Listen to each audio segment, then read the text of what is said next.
আমি বক্তব্য জানি না, আমি কিরম ভাইকে ভালো জানি, আমার ঘরের বিদ্যা কিরম ভাই যায়, হ্যাঁ দেখবার মতো ভালো লাগে। আমার যদি এমপি বানাতে পারি ইনশাল্লাহ, মন্ত্রী হইলে প্রত্যেকালে আমার বাড়ি বলা যাইব।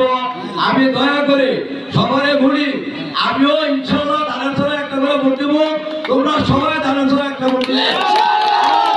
চেষ্টা আছে এতদিন পড়াবো, আর কিরণ ভাইয়ের সাথে আছি এবং থাকবো।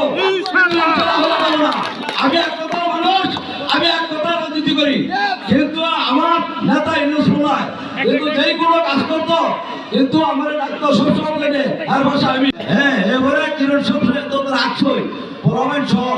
তবে আমার বাচ্চাদের অনেক আঘাত খাইছে।